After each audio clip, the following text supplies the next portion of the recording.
One knock. Knock.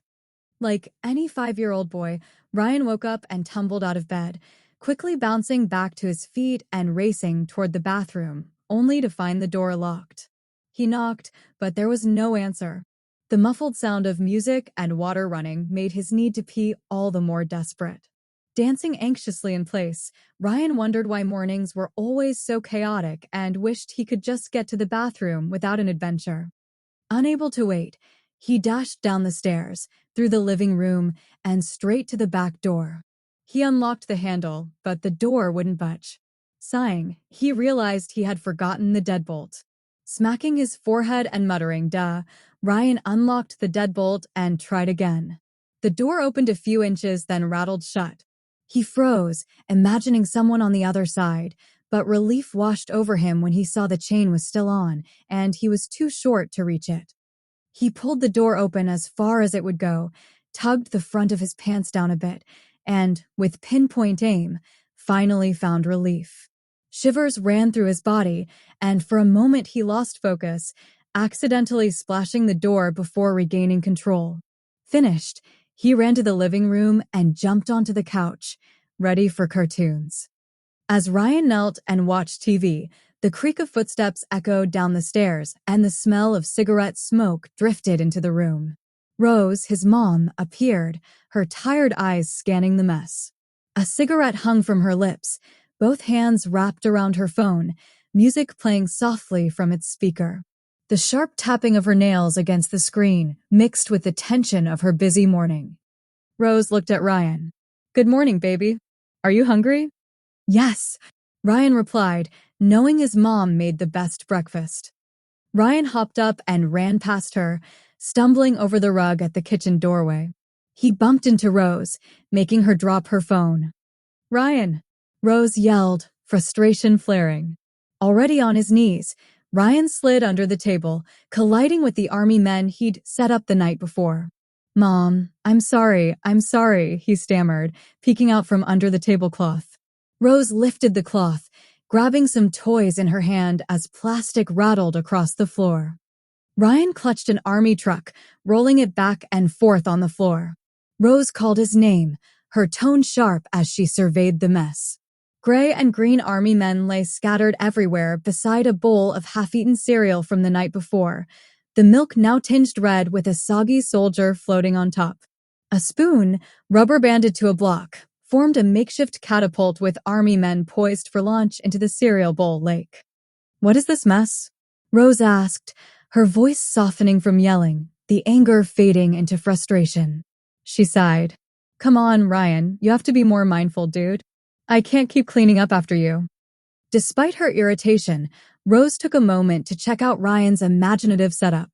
Her tired eyes softened.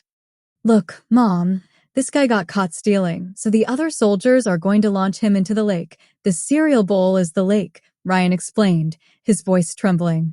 "They already launched his friend." "His friend can't swim, Mom, but they don't know this guy can. When they launch him, he's going to save his buddy and help him swim." Under the table, the air was thick with stale cereal and cigarette smoke. The faint thumping of music from Rose's phone mixed with the distant sound of a dog barking. Ryan felt the cool floor pressing against his knees as he glanced up at his mother, hoping she understood. Rose settled herself under the table, her frustration melting away. She smiled. "That's amazing, baby," she said gently. Pride flickered between them as Ryan grinned. Rose picked up a green tank and 2 army men, her nails tapping against the plastic. "Look," she said, playful now, "their friends are coming to save them." She slid the tank toward the catapult. Turning her head, she took a slow drag of her cigarette, smoke swirling in the dim light. Suddenly, Rose's attention snapped to barking and scratching at the back door. Her eyes widened. "Oh my God, Ryan, did we leave Butters out all night?" She coughed, the acrid smoke burning her nostrils. She rushed to the door, panic rising as she imagined Butters alone in the cold. "Ryan, pick up that pile of candy wrappers and put them in the trash." Rose yelled as she opened the door, then dropped the cereal bowl in the sink. The music shifted to a smoother song, filling the kitchen. Rose pulled the chain off the door, letting Butters, small, white, and shivering inside. Butters, I'm so sorry. You must be freezing, she said, concern in her voice. She paused, noticing the damp fur. Why are you all wet? Rose sniffed her hand, frowning at the smell. You stink, she muttered, washing her hand at the sink. The basin was half full with leftover dishes and empty cans, adding to the clutter and stale odor. Ryan, still under the table, giggled quietly, realizing he'd peed on Butters. Butters popped his head under the tablecloth, pressing his cold nose against Ryan's neck. Ryan squirmed as Butters began to lick and lightly nibble his Power Rangers shirt. Ryan pulled away, shouting, "No, Butters, no." As they wrestled, Butters' teeth caught and tore Ryan's shirt as he yelped, "Butters, no." Just then, a sharp, insistent knock echoed through the kitchen, rattling the dishes and snapping everyone's attention toward the front of the house. The sudden intrusion cut through the haze of cigarette smoke and loud cartoons. Rose, her hands plunged in cold, greasy water, jumped at the sound, heart pounding. She twisted the faucet, nothing but a hollow groan from the pipes. Frustrated, she wiped her hands on her pajama pants and glanced at Ryan, worry in her voice. "Ryan, honey, can you get the door?" she asked, her tone trembling. Her eyes darted to the dim hallway as she tried to steady her breath. Who could that be at this hour? It was 7:30 on a cold, gray Saturday morning, December 21st, just 4 days before Christmas. The house was in disarray, decorated with tangled lights and wilted garlands. The air was thick with old cigarette smoke and wet dog, and toys littered the worn floor. The TV flickered against the dingy walls, blaring cartoons far too loud for the hour. A draft slipped through a window gap, raising goosebumps on Rose's arms as she peered anxiously toward the door, her pulse quickening with each knock. "Yes, Mom," Ryan called, sliding out from under the table and skidding through spilled milk, soaking his pajama pants. With a wet thud, he raced out of the kitchen, stumbling over the rug and slamming into the couch. Butters dashed after him, licking his pants. "Stop, Butters," Ryan shouted, twisting away. From the kitchen, Rose called out, "Stop playing around and answer the door."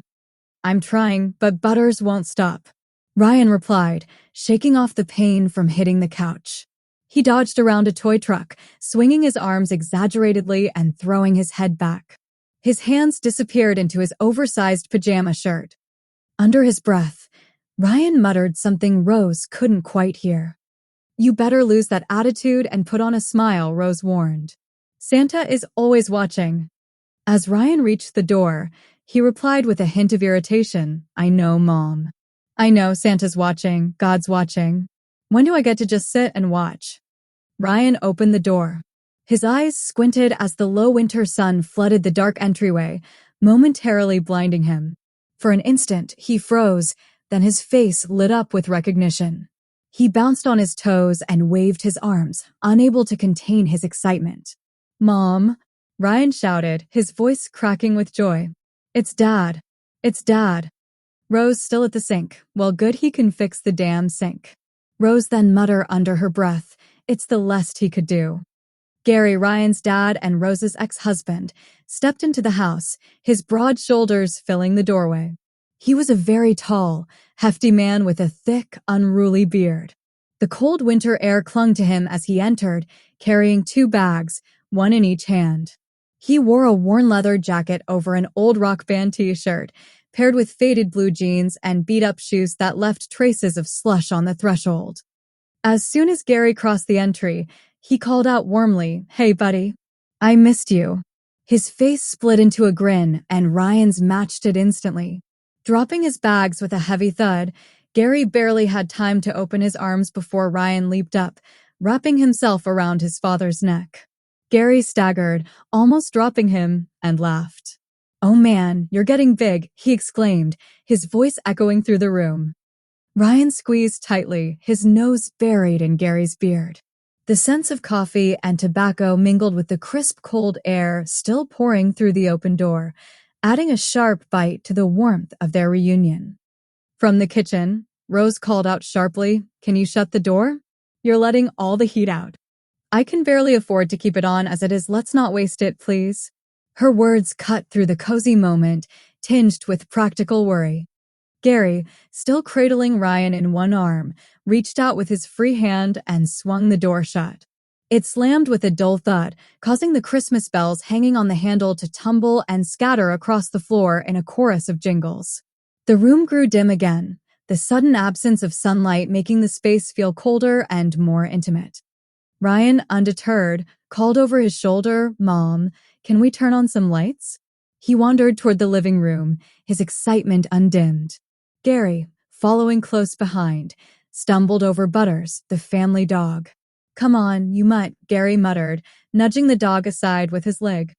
Rose's expression darkened in disgust. "Don't treat Butters like that," she admonished Gary firmly. Then, turning to Ryan, she instructed, "Finish cleaning up your mess while I talk to your dad." Ryan, still smiling, started toward the kitchen. He and Gary exchanged a mischievous look as Ryan walked away. Unseen by Rose, Gary slipped a $5 bill into Ryan's hand with a wink, cementing their secret. Rose squared her shoulders, her voice sharp and direct. "So, Gary, why are you here? And what's with the bags?" Gary hesitated, his lips curling into a half-hearted smile that couldn't quite hide the worry in his eyes. "I'm back in town, Rose. I was just going to." But Rose cut him off, her tone firm and resolute. "No, no, Gary, you're not staying here." She crossed her arms, standing between him and the rest of the house, clearly drawing a line. Gary glanced at her, his shoulders slumping a little. "Rose, listen," he started, trying to keep his voice gentle, but she wasn't ready to hear him out. Just then, Ryan peeked his head out from behind the kitchen door, Butters pressed close to his side. The dog let out a quiet bark, followed by a low, cautious growl aimed at Gary, a show of loyalty and uncertainty. Ryan's eyes shimmered with hope and desperation. "Please, Mom, please," he pleaded, voice trembling. "He can stay in my room. It'll be great, all of us together again for Christmas." His words tumbled out, raw and heartfelt, a smile flickering through tears threatening to fall. "Please, Mom. I'll do anything. Anything, I promise." Rose turned to look at Ryan.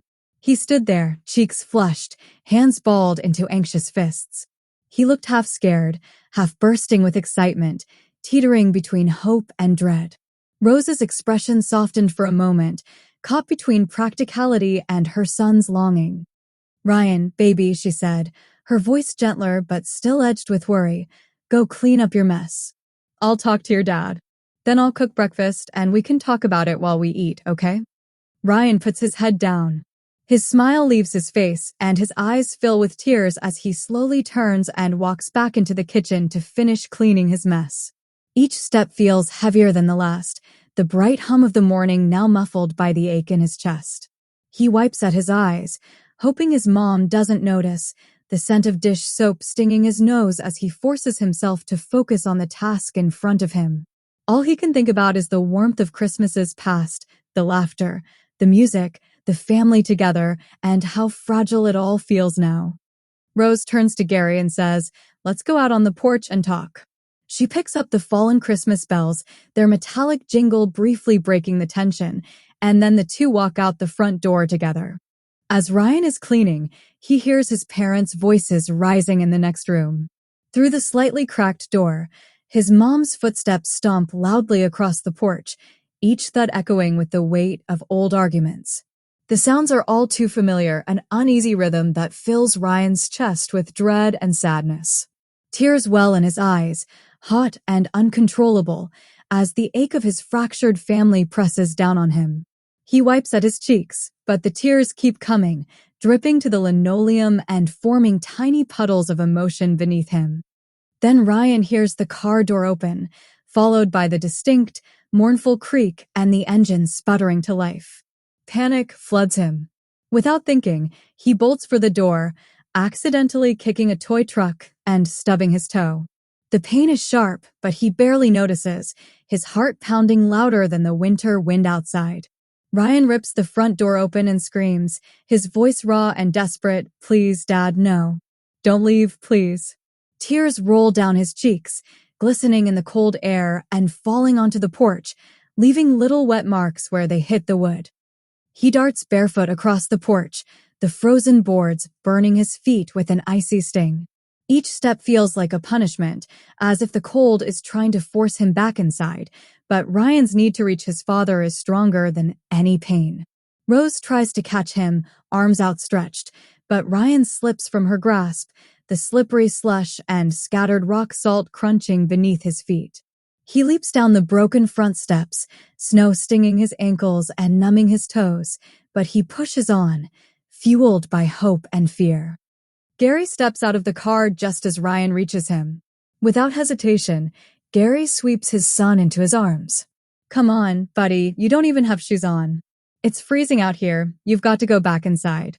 Gary's voice is gentle but firm, trying to reassure Ryan as he carries him carefully up the slick, uneven stairs and onto the porch. Rose stands on the porch, shivering in her pajamas, arms crossed and fingers tucked into her sides for warmth. The wind tugs at her long blonde hair, sending icy flakes skittering across her face. She lights a cigarette, the ember glowing briefly in the gray morning light, and watches Ryan and Gary huddle together. For a moment, Rose sees a fleeting image of the past, a happy family laughing together before everything went wrong. She half smiles, allowing herself to remember the good, just for a second. As Gary shuts off the car and carries Ryan up the steps, he passes Rose and quietly murmurs, "Thank you." Rose gives a small, sad smile and turns away, taking a drag from her cigarette. Behind her, the boys disappear into the warmth of the house. She stays outside for a few last breaths of cold air, letting the wind whip around her. The woods surrounding the house are blanketed in snow, the branches bowing under the weight as gusts shake loose icy clumps. Somewhere nearby, a branch cracks and tumbles to the ground, echoing through the trees. Rose flicks her cigarette into the snow, the smoke swirling away in the bitter wind. As she turns to head inside, she glances toward the line of trees. For a split second, she thinks she sees the shadowy outline of a woman at the forest's edge. Rose freezes, heart thudding in her chest, but when she blinks, the form is gone. Shaking her head, she tells herself it's just her imagination, then closes the door softly behind her, sealing out the wind and ghosts of memory.